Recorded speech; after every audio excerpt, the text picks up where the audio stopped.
France से होने वाली है 26 राफेल मरीन विमानों की खरीद की डील, 50,000 करोड़ रुपए में होगा करार। आने वाले दिनों में भारतीय नौसेना की ताकत में और इजाफा होगा। नौसेना के बेड़े में जल्द ही 26 राफेल समुद्री फाइटर जेट और शामिल होने वाले हैं। फ्रांस ने भारत के नेवी के विमान वाहक जहाज आईएनएस विक्रांत और आईएनएस विक्रमादित्य के लिए 26 राफेल समुद्री फाइटर जेट खरीदने की निविदा प्रक्रिया आगे बढ़ा दी है।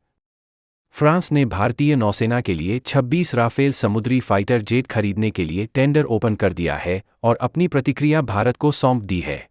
भारतीय पक्ष अब इसका बारीकी से अध्ययन करेगा। वरिष्ठ रक्षा सूत्रों ने इंडिया टुडे को बताया कि सैन्य हार्डवेयर की बिक्री से संबंधित फ्रांसीसी अधिकारियों द्वारा पेश किया गया आवेदन भारत को मिल गया है। यह इस दिशा में एक महत्वपूर्ण कदम माना जा रहा है। रूसी मूल के मिग-29 लड़ाकू विमानों के साथ साथ समुद्री क्षेत्रों को सुरक्षित करने की दिशा में उठाए जा रहे कदमों से भारतीय नौसेना के लड़ाकू विमान बेड़े की ताकत में इजाफा होगा। भारत और फ्रांस पिछले कुछ समय से इस सौदे को समाप्त करने के लिए बातचीत कर रहे थे और चाहते थे कि लड़ाकू विमानों को यथाशीघ्र परिचालन सेवा में शामिल किया जाए।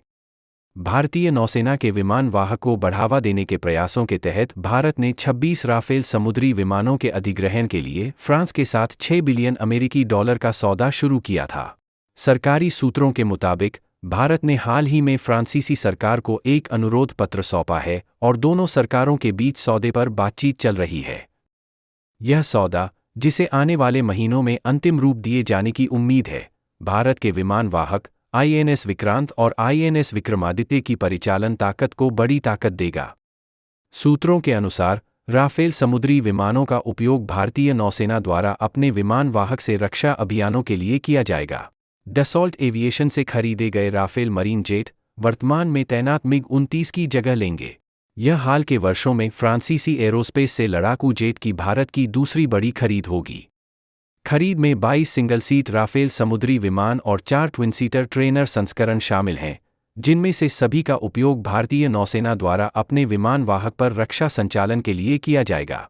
यह कदम ऐसे समय में उठाया गया है जब भारतीय नौसेना विमानों और पनडुब्बियों की कमी से जूझ रही है और पहले भी अपनी आवश्यकताओं को पूरा करने की तात्कालिकता पर जोर दे चुकी है।